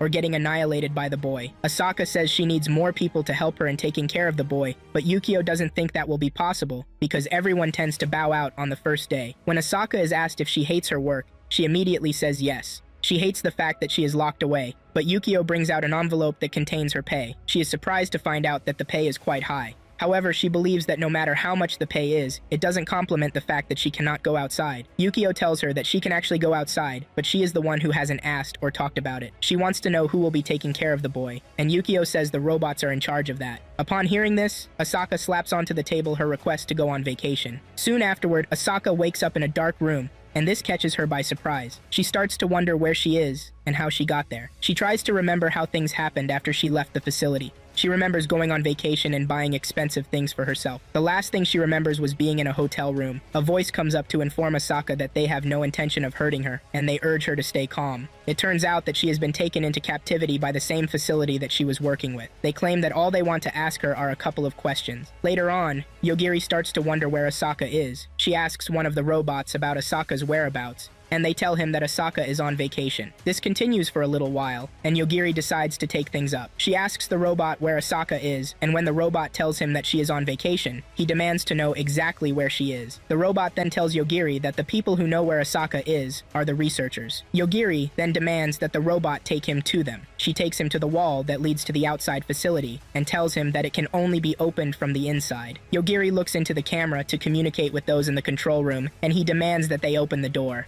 Only one of them cooperates with him, and this is the only person whom he leaves alive to open the door for him. Yukio rushes over to the control room to find out that everyone else is dead except the lady who is trying to open the door for Yogiri. Yukio is surprised to find out that Yogiri doesn't even need to see the person he wants to terminate. Yukio then tells one of the guards to shoot the girl, and he assures him that he will take responsibility for that. He aims his gun at the lady but immediately falls down and dies. Yukio immediately gives up and lets it out that they are done for. Before he can make any other move, Yogiri appears before him and demands to know where Asaka is. Yukio reveals that Asaka has been taken away by the agency and there is nothing he can do about it. Yogiri hears this and decides that he will go after Asaka by himself. Yogiri puts his foot on the gas and he starts taking down everyone in his path while looking for Asaka. Some mercenaries are sent to take care of him and they believe that they can kill him as long as he doesn't see them. They soon find out how wrong they can be when they fall to their deaths. Asaka is still in her holding room when she hears a banging noise outside. One of the staff rushes in and holds Asaka at gunpoint. This is where the cut of the first scene of the series is taken from. The lady threatens to terminate Asaka if Yogiri makes a move, but she dies before she can even hurt Asaka. Yogiri runs into Asaka and hugs her. He is happy to see her, and the same goes for Asaka. Asaka looks to her front to see the amount of damage and chaos that has been caused by Yogiri just because he was looking for her. After this, they return to the underground house. Asaka and Yukio have a conversation outside while Yogiri plays with the dog inside the house. Yukio tells Asaka that they can no longer allow her to quit, but he assures her that a bodyguard will always be around her from the moment forward. Asaka tells the guy that she wants to teach Yogiri everything he needs to know, and also show him how he can be happy. Now in the present day, Tomo, Yogiri, and Moko have arrived at the royal capital, but Yogiri is asleep as usual. Moko can clearly see that Tomo is in love with Yogiri because of the way she looks at him. She wants to deny this, but Moko lets her know that it is quite obvious, and Tomo finally admits. However, she has doubts that Yogiri might not want her. She tells Moko never to let Yogiri know that she is in love with him, and she agrees to this. Yogiri wakes up at that moment and demands to know what they are talking about, but they throw the discussion under the bus. The trio soon finds out that they are surrounded by guards already, and they are on the verge of being arrested. They step outside and the head of the security for the South Central Gate, Turquoise, introduces himself to them. He demands to know why Tomo and Yogiri are in possession of an armored vehicle that is known to the Immortal Cops. Yogiri explains that they have no affiliation with the Immortal Cops, but they got the vehicle from Ryuta, who is the mayor of Hanabusa. Even with this explanation, Turquoise doesn't seem to believe them. Yogiri proceeds further to explain that he and Tomo are sage candidates. Turquoise then decides that their gifts will be appraised before he can believe that they are who they claim to be. A device is brought out to test them, and Tomo is worried when she sees this. Yogiri then calms her down because he is rest assured that Celestina already has them covered. The device is used on them, and this shows that they have gifts to be selected as sage candidates. Even after this, Turquoise still remains doubtful. He knows that the test can be forged. Tomo is frustrated and wonders what they are supposed to do. Yogiri then brings out the pendants that Rick gave him, and he shows the guards. Immediately after he does, the guards fall to their knees and bow in front of the two. Tomo is surprised to see this, and when she asks what the pendant signifies, she is informed that the jewelry is an amulet engraved with the royal family's crest. The amulet tells them that they are Richard's acquaintances, and they are also knights of the Divine King. Just then, Richard's brother, who is the youngest in the royal family, shows up. His name is David, and he doesn't believe Yogiri and Tomo. It dawns on Tomo and Yogiri that the person they are referring to as Richard is Rick. David demands that they provide the holy sword if he is to believe their claims. When there is no sword to show, David demands that they show their swordsmanship skills. Tomo sees this, and she starts to suggest that they turn back before things go out of hand. However, Moko suggests that Tomo fight the guy. Yogiri assures her that he will take care of things in case they are about to go south. Tomo then agrees to fight David. She has no sword, and she is forced to enter the duel with a knife. She starts making some leg movements to confuse her enemy. She suddenly throws the knife up, and before David can react, Tomo has reached him. She delivers a powerful blow to his back, and David falls to the ground. This looks like a magic trick to everyone who is watching, and they applaud her beautiful skill. Moko is happy that the combat skills she passed on to Tomo have begun to show. The skill is so efficient that all those who are watching will think Tomo can use magic. Yogiri can see that David is clearly in pain, and Tomo claims that she didn't really hit him. After they are done, they step into the castle, and David informs Yogiri that the wall has a spell placed on it by the High Wizard, Iglesia. The wall can withstand any attack, but all Yogiri can remember is the fact that he has terminated Elgacia. David then offers to give them a tour of the city.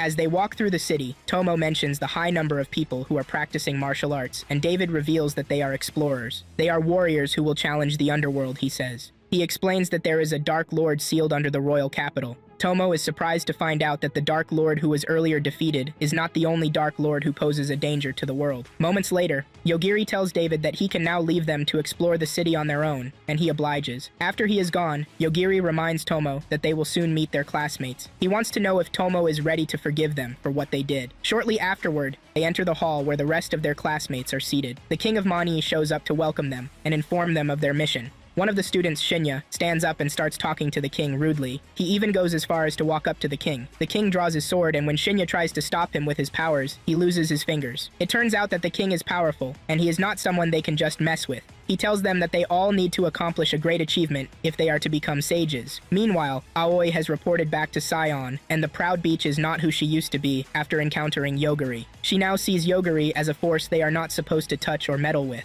At the same time, Hanakawa encountered another entity who was going to put him in trouble. Her name is Lute, and she is an apparent spawn of Demon Lord Albargama. Lute wants to revive the Demon Lord, and she believes that the Demon Lord's sister, Mana. Hanakawa doesn't want to work with the girl because he is avoiding anything that will put him in Yogiri's path, but he doesn't seem to have a say in this. Back in the palace, the king tells the sages that they are going to be deemed successful if they are able to traverse the underworld successfully. He leaves after telling the dumbass Shinya that his fingers will be reattached once there is distance between them. Just then, the sages turn back and are totally surprised that Tomo is alive. No one even gives a fug if Yogiri is standing there or not. Elsewhere, the Divine King is welcomed back home after the defeat of the Dark Divine Being, but she is betrayed by an associate who uses an object called a seal to trap her. Not long after, Tomo and Yogiri meet with the asshole, Yazaki, who suggests that they leave the two behind on the bus. They think the dumbass is in charge, but it turns out that another student, Sora, who is an idol, is the one who is actually in charge. She requests a meeting with the two so that they can sort out their differences. Yogiri goes to the hotel room to talk to his friends while Tomo discusses with Sora. Yogiri soon receives a visit from a guy, Fukai, whose ability allows him to cause instant death to his targets. He is basically a fake ripoff of whatever Yogiri is. On the other hand, Tomo is informed about the three class idiots who call themselves the Aeroj Nobles. Fukai tells Yogiri that he was initially told to keep an eye on the guy, but he lost the will when he got to this world. Fukai leaves after telling Yogiri that he is aware of the fact that the guy has yet to unleash his full power in this world.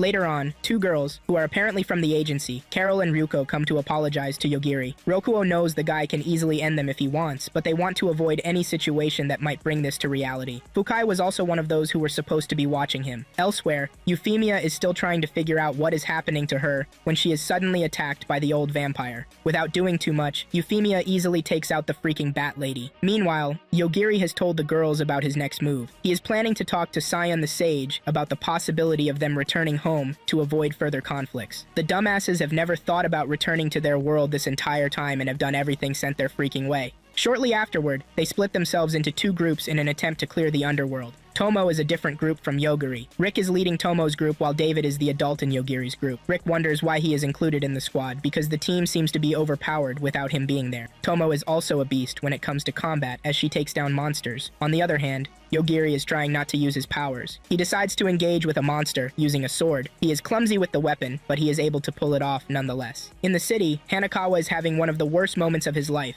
And not that he has had any best since he arrived. Bro seems to have the worst luck of anime characters ever, but he has refused to freaking die. Lute is forcing him to gather intel on where they can access the underworld. Hanakawa suggests that they visit a tavern, as this is the best place to get any info that they want. In a quick scene, Euphemia meets with a young girl who has no name. The girl wastes no time in picking a name for herself after she receives help from Euphemia. The name she goes with is Risley, which sounds pretty dumb to me. Now in the tavern, Lute wonders how they are supposed to get the intel that they need, and the unlucky asshole tells the lady to eavesdrop on people's conversation. To prevent people from recognizing them together, Lute activates a recognition block. It turns out that the three idiots are present in the tavern, and they are busy talking about how annoying Yogiri is. They are in the middle of this when their worst nightmare arrives. They are shocked when Ayaka shows up. She pounces on one of the trio and beats him to death with her fist. The other two try to do something about it, but they are totally powerless. Before leaving, Ayaka tells the other two that she is going to be terminating a student per day till they are all dead. She tells the two to pass on this piece of vital and sinister information to the rest of the class. After she is gone,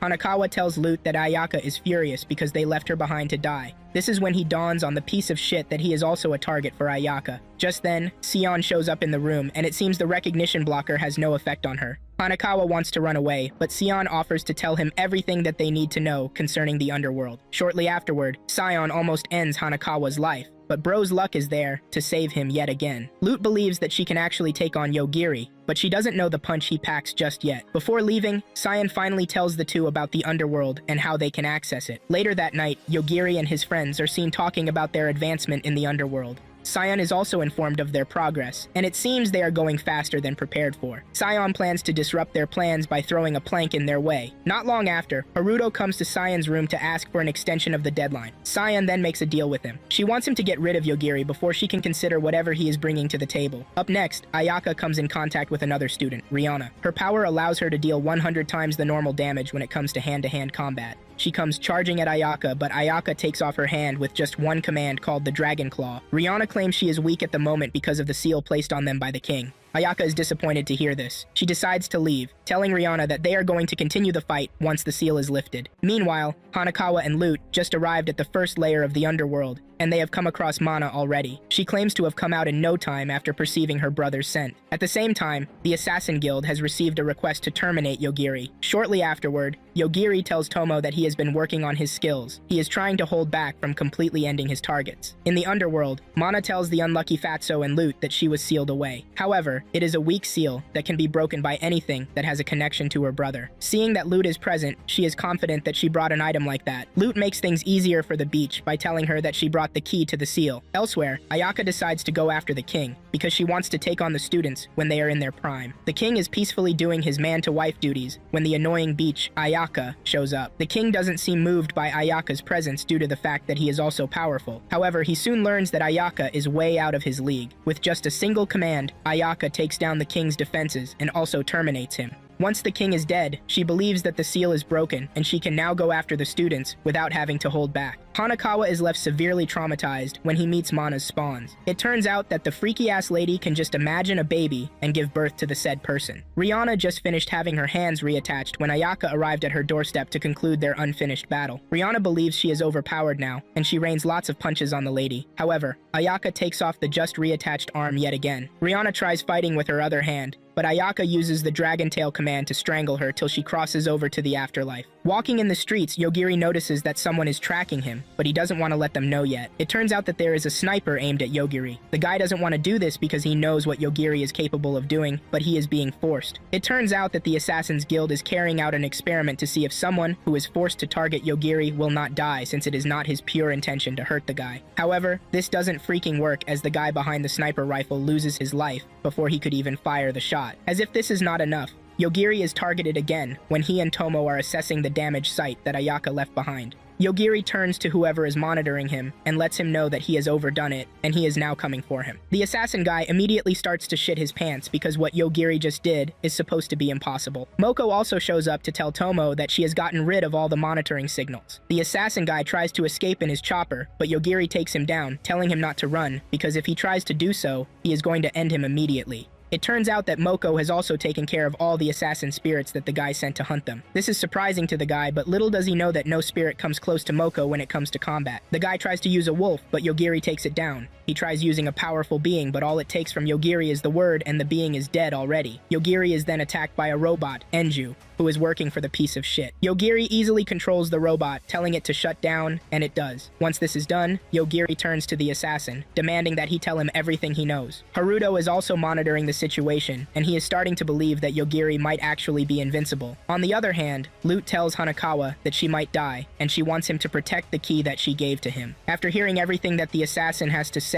Yogiri ends his life because he doesn't want him to replicate any Enju robot again. Hanakawa and Lute make it to Mana's abode, and she presents them with a keyhole where they are to put the key. Later on, Yogiri tells Tomo that Enju is the name of a girl he used to play with when he was a kid. The robot is made to look like Enju, and this is the reason he wants the robot to remain dead, so that it can rest in peace. Up next, Ayaka is already battling with another student, Yugo. His power is a chef, which allows him to cut anything with his knife. However, there is another guy, Yukimasa, who can apparently see the future. He already sees it is written in his book that Yugo is going to lose, and this is exactly what happens to the rip-off Gordons. Later on, the students come together to have a meeting and talk about the 18 people who are left. Ayaka is a big thorn in their flesh because she is more of a problem than they accounted for. The students believe that clearing the underworld as quickly as possible is the way out. The next day, David follows Tomo and Yogiri to the 6th layer, where they are supposed to clear. David is pretty confident that Yogiri can take down the dark divine being if it comes to a situation like that. On the other hand, the rest of the students are busy fighting a horde of monsters. In Mana's residence, Lute tells her that Albargama is dead. To avenge her brother, Mana claims that there is something she needs to do first. She wants to give birth to her big brother, and to do this, she first of all rips off Lute's hands, leaving the girl to scream at the top of her voice. The maniac who calls herself Mana still has plans to take Lute's brain, because these are the things she needs to bring her brother back. Hanakawa doesn't want Lute to die,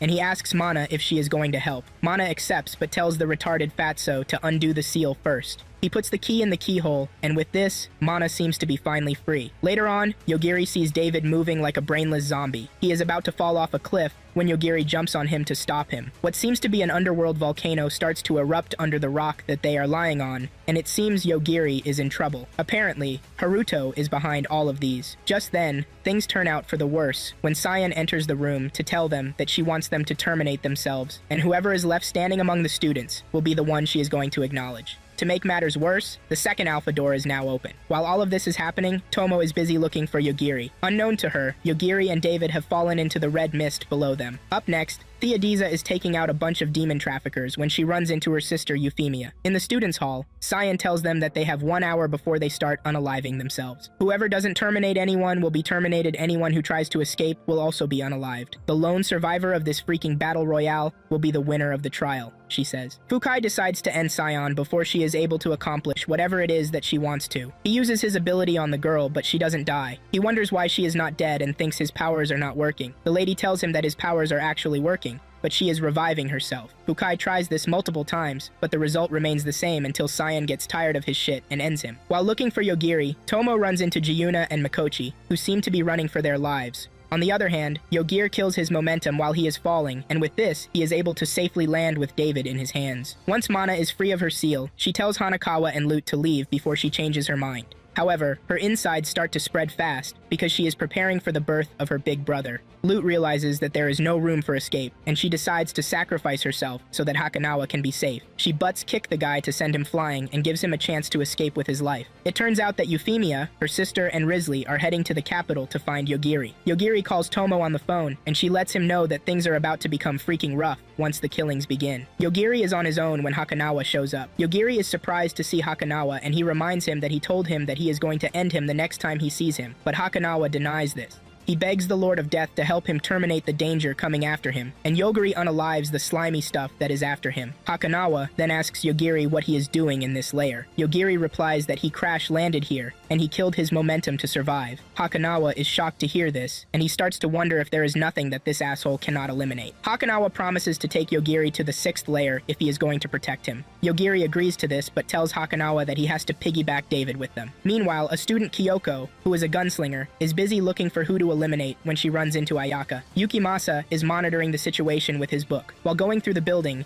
he sees the future in his book about the arrival of Hakanawa and Yogiri. He assumes that this is the best chance that he has to eliminate them at once. However, he is utterly shocked when his book tells him that he is going to die. He tries to rewrite this future multiple times, and he is on it when Yogiri shows up. Without wasting time, Yogiri ends the piece of shit. Hakanawa soon finds himself in trouble because he is now among those who are required to participate in the battle royale. He was not even around when this freaking ass trial commenced, but his unlucky fate has included him yet again. On the other hand, another student with the name Mei makes her entrance into the list of side characters. It turns out that she is immune to all attacks, and she is even blessed with a powerful offensive power. When they were still in their world, she ran into 2 supernatural cats fighting, and she ended up being collateral damage. The cats revived her as an apology, and blessed her with these powers. One of the students questions why she is not using her powers to terminate Cyan. It seems Mei is a psychopath because she is actually enjoying the event. She notices that Hanakawa is in the area, and she decides to go after the guy. Yogiri can easily figure out that the girl is there to attack them. She comes after them with a sonic punch, but Yogiri counters this with an art of self-defense that he has been learning. To put things in order, Yogiri kills the cats, who are the source of her powers. With this, Mei is left powerless, and she runs into the woods, screaming like a choked-out cat. On the other hand, Kyoko and Ayaka are having a fierce battle against each other. Elsewhere, Moko and Tomo are monitoring the situation when they see a bunch of spirits coming toward them.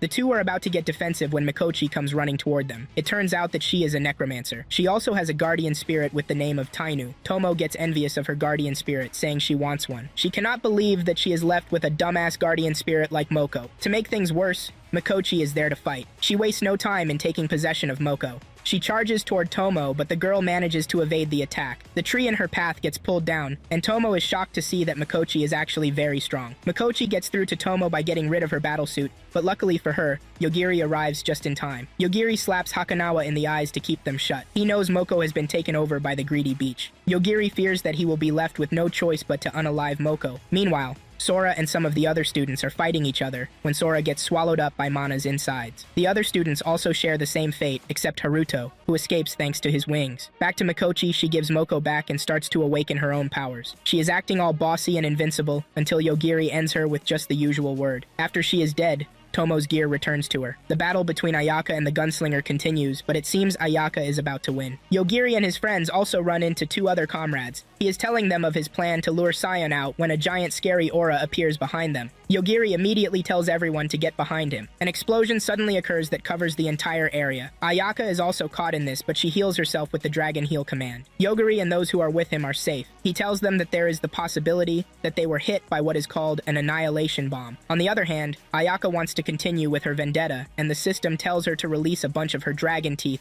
to transform them into warriors. These warriors charge toward Yogiri and his friends, but he easily ends them. The system realizes that Yogiri spells trouble, and the system warns Ayaka about proceeding. Ayaka is told to retreat because they cannot take on Yogiri, but Ayaka is stubborn. The system warns her not to target Yogiri, but she refuses. The moment she does this, Yogiri ends her. The dragon falls to the ground, but it seems Yogiri didn't completely kill her, leaving some effectiveness in her body. Yogiri and the others continue with their forceful adventure, and not long after, they run into Sion. Sion believes she has a chance against this cheat of a person until she finds herself on the floor. It turns out that Yogiri has killed her leg, and he is able to do this because he has been practicing. He tells Sion that he has no time for chit-chat. All he wants from her are the answers to the questions he wants to ask. Sion tries to use her power on Yogiri, but it doesn't work. Yogiri warns the beach that he might accidentally end her if care is not taken. All Yogiri wants to know is how they can return to their world, and since Sion is the one who brought them to this world, she should have the idea of how to leave. Sion tries to play smart again, and Yogiri kills one of her fingers. He tells her that he will kill her by ending parts of her body. Sion teleports to her castle, but Yogiri doesn't seem worried. Yuchi starts to suffer paralysis, and Sion realizes that this is Yogiri's handiwork. She immediately returns to where Yogiri is, begging him to spare Yuchi. Yogiri then tells her that all he wants to do is talk. Once she is not trying to act smart, he won't attack her. She already knows that no matter where she runs, he can attack her and even attack her friends. Sion then tells the guy that there is no way for them to currently return to their world. The link that they are supposed to use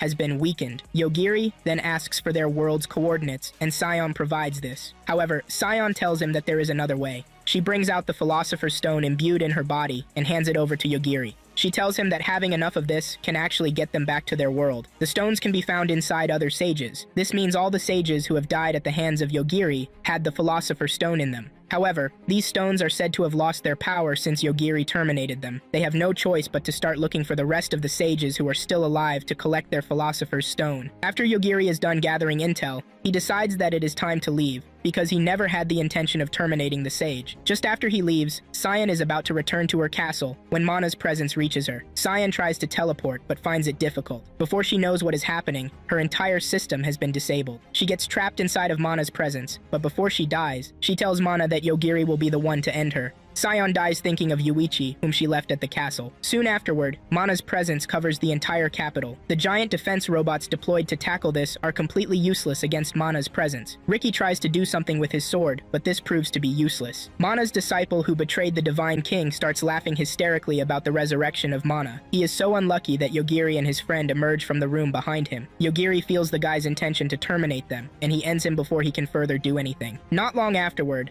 Hanakawa confesses that he was the one who broke Mana's seal. Mana emerges from the red slimy stuff to talk to Hanakawa because she heard his voice. Mana demanded that Hanakawa lead her to Yogiri, who terminated her brother. Hanakawa wastes no time in showing his cowardly act. He immediately points to Yogiri so that Mana can know who to go after. Mana is upset when she sets her eyes on Yogiri, and the moment she tries to terminate Yogiri, Yogiri tells her to die, and this is what happens. The piece of shit Hanakawa wastes no time in glazing Yogiri just after he tries to set him up to die. Once everything is settled, David wakes up and tells them to follow him to the roof. There is an aircraft that they can use to move on the roof. This can only take a number of people, forcing Tomo and Yogiri to stay back. Moko then tells Tomo about the invention that she has been working on, which can apparently make her fly. Tomo doesn't want to try it, but Yogiri urges her to do so. Tomo jumps off the castle, deploying her obvious bat wings to carry herself and Yogiri out of there. Once they are out of the city and the red slimy thing, Yogiri's plan is to find a way to get them back to their world. It turns out that Hanakawa has fled before Yogiri joined the others, because he knows what he did. They are having a very irrelevant talk when Theo, Risley, and Euphemia show up. It turns out that Risley is a sage, and she also has a philosopher's stone with her. She happily gives this to Yogiri, maybe because she wants the guy to marry her. On the other hand, the Divine King is left totally shocked when she finds out that Yogiri was the one who terminated Mana. She immediately deems Yogiri as the biggest threat that shouldn't be allowed to exist. It turns out that Haruto survived and he has been rescued by the robots. The season ends with Yogiri sleeping on Tomo's lap while also remembering a wise word said to him by Asaka. Thank you for watching the video to the end, and don't forget to drop a like and subscribe to the channel for content like this. Don't hesitate to leave in the comment section what anime you want us to recap for your entertainment. Cheers people, and have a good one.